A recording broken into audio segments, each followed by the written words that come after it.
Senhor presidente, senhoras e senhores deputados, venho a esta tribuna para comentar um problema grave que atinge principalmente as finanças municipais. As iniciativas frequentes de concessão de isenções fiscais por parte do governo federal como forma de aliviar as crises econômicas. É sabida a importância da desoneração para o fortalecimento da demanda em momentos de crise. Em 2009, por exemplo, para fazer frente à crise econômica que teve origem nos Estados Unidos, o governo decidiu reduzir as alíquotas do Imposto sobre Produtos Industrializados, o IPI, para os produtos da linha branca, fogões, geladeiras, de carros e materiais de construção.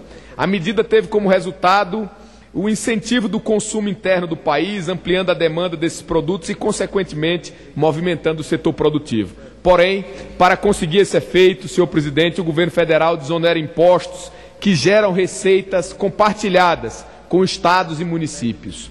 O IPI e o imposto de renda, e são esses os grandes prejudicados, estados e municípios, como disse, como mostram dados da Confederação Nacional dos Municípios. Durante a crise de 2009, para cada R$1 de redução do IPI, a União perde 42 centavos de arrecadação, enquanto os demais estados e municípios perdem 58 centavos.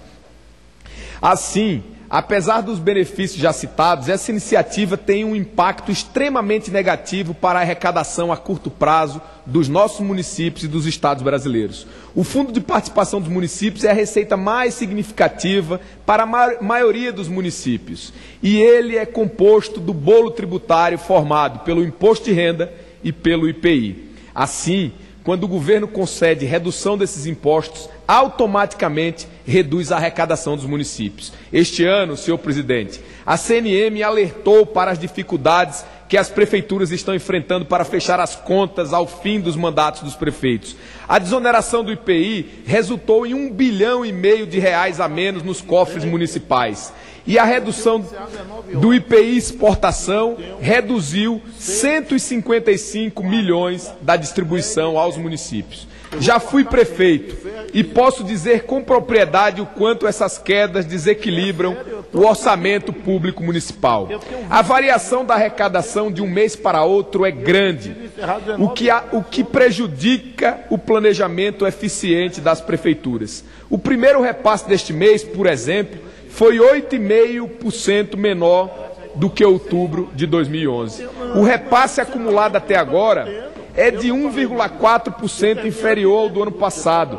Porém, tivemos meses extremamente críticos, que foi mais de 15% inferior ao mesmo período do ano anterior.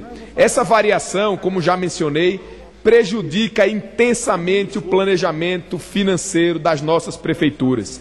Para piorar a situação, a queda dos repasses ao FPE e ao FPM afetam principalmente os estados e municípios do Norte, Nordeste e Centro-Oeste, que ficam com 85% dos recursos desses fundos. Isso porque, senhor presidente, apesar da redução do FPM ser igual para todos os municípios, o impacto varia de acordo com a receita de cada estado e de cada município. Isso implica que aqueles mais pobres são os mais atingidos. Em São Paulo, senhores deputados e senhoras deputadas, por exemplo, o FPM representa somente 8,5% das receitas dos municípios, enquanto no Nordeste a média ultrapassa 30% dos recursos. E é justamente o Nordeste a região que recebe a maior parte do Fundo de Participação dos Estados, 52,46%. Isso significa a perda gradativa dos recursos. Isso significa que a perda gradativa dos recursos gerará prejuízos enormes para a região, ampliando ainda mais as desigualdades históricas e agravando o desequilíbrio federativo. O mesmo pensamento pode ser aplicado em relação ao FPM, já que 86,4% desses recursos são destinados a cidades do interior. Comprometer esse recurso acabaria por gerar danos àqueles mais carentes de recursos. Em 2009, o governo federal criou um mecanismo de compensação financeira aos estados e os municípios brasileiros. Porém, este ano em que estamos, onde se encerram os mandatos municipais, nenhuma medida semelhante foi adotada até agora. É por isso que propus recentemente 2 projetos de lei para buscar a solução para esse que é um grave problema do Brasil. Um deles, mais incisivo, senhor presidente, proíbe a União de desonerar os impostos de receita compartilhada com estados e municípios. Assim, a interferência na economia somente poderia ser feita através dos impostos estritamente federais, de forma a não prejudicar as finanças estadual e municipal. Alguns tributos de competência federal, como todos sabem, o PIS/PASEP, CONFINS, a contribuição social sobre o lucro líquido, poderiam ser objeto de isenções parciais para o enfrentamento de crises, pois têm receitas semelhantes às receitas do Imposto de Renda e do IPI, porém não compõem a base de formação do FPM e do FPE. Assim, defendo que a desoneração dos tributos de competência federal seja realizada sobre a parte da arrecadação que não repercute diretamente sobre a arrecadação municipal. Sendo uma medida federal, o governo federal deve arcar com ônus e colher os bônus da medida. O outro projeto de minha autoria busca criar um fundo para compensar estados e municípios pelas desonerações. O imposto sobre renda, proventos de qualquer natureza, o imposto de renda e o IPI em igual montante. Nesse caso, a União poderia continuar a interferir na economia por meio de isenções fiscais, porém, restituindo os estados e municípios em suas perdas de receitas automaticamente. Assim, os estados não teriam seus recursos financeiros diminuídos pela medida, e a União poderia manter a estratégia de redução de impostos durante períodos de crise, quando assim desejasse.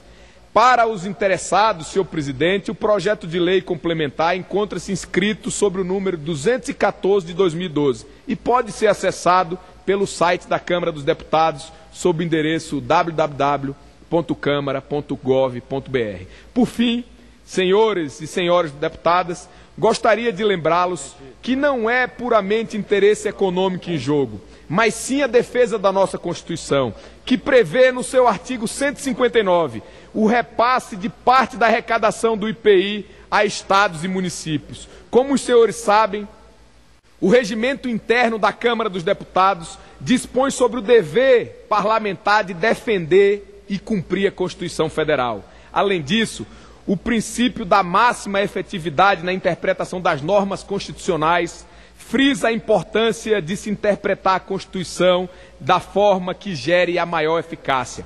Esses efeitos desejados não estão sendo produzidos, já que a receita dos entes federados, mais dependentes dos repasses, vem diminuindo efetivamente. A projeção do FMI é que o crescimento do PIB mundial seja de 3,5% neste ano. Infelizmente, a estimativa para o Brasil deve ficar aquém da média mundial, em torno de 1,62%. Além disso, a meta de inflação de 4,5% será superada, o que nos mostra que a aplicação desses incentivos não está surtindo completamente os efeitos desejados.